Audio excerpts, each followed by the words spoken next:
I'm Gareth Roberts from Spirit of Shankly, and we're backing calls for the full Hillsborough Law, not a watered down version, because it's about truth, it's about accountability, and it's about ending cover-ups after tragedies. I'm here with Byrne MP and Jenni Hicks to explain why this matters and how you can help. So, Ian, tell us about the campaign, tell us about what the latest on it all, please. So the campaign's been going since 2017 when Andy Byrne brought the Hillsborough Law to Parliament, and it's been 4 years working with Jenni, the other family survivors, other groups, because that's really important, Gareth.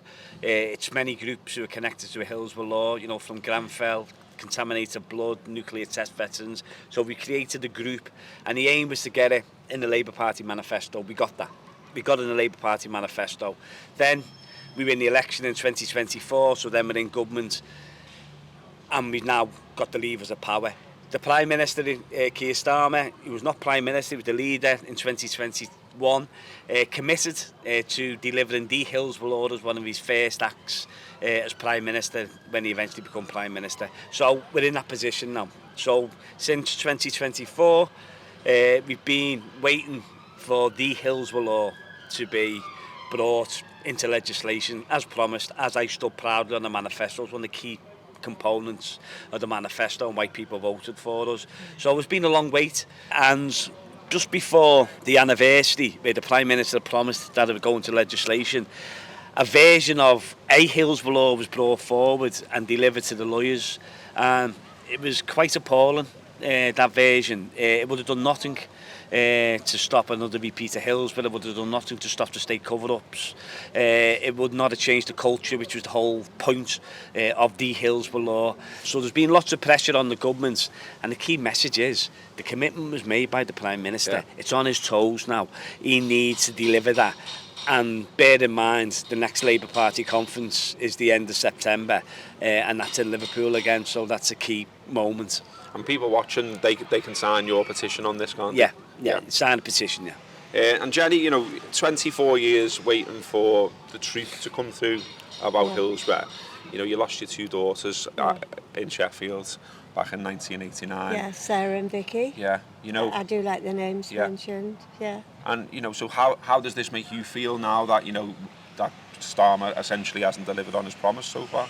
Well, one of the questions I asked the Attorney General was, did he think that Keir Starmer had actually read the Hillsborough Law or the proposals for the Hillsborough Law before agreeing to it? I just think he hasn't thought it through before agreeing to it, which he should. I mean, that's awful if that is the case. And it was 24 years to get the truth, but then 26 years, another 2 years, before we got the correct inquest verdict. Yeah. And everybody thought we'd got justice, just because we'd got the right inquest verdict that we should have had back in 1990, 91.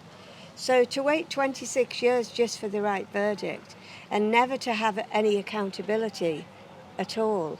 So for me, there's never been any justice. I'm hoping that this, if it's good enough to be called the Hillsborough Law, if it's the proper original Hillsborough Law, will be a legacy, not just for the 97 people who lost their lives that day, but for all the fans who were wrongly blamed, particularly those fans who were wrongly blamed and sadly, very tragically, in fact, took their own lives. This has got to be a legacy for them, so it has to be right. If it's not right, it can't be called the Hillsborough Law. It's as simple as that.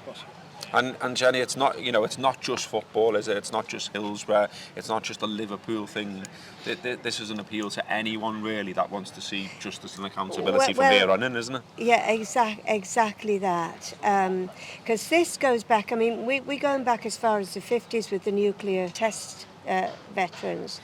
I mean, you know, they're still fighting for some kind of accountability for what happened to them. And there are numerous ones. It's a blueprint that the government get out every time there's a disaster or something goes tragically wrong. And this blueprint comes out and it's victim blaming. Yeah. It's always victim blaming rather than those who are responsible taking accountability for what's happened. Okay, well, thank you, Jenni. Thank you, Ian. You can find the petition on Spirit of Shankly's social media, so please sign it, please share it, and help us keep the promise made to the 97 and to all victims of state cover-ups.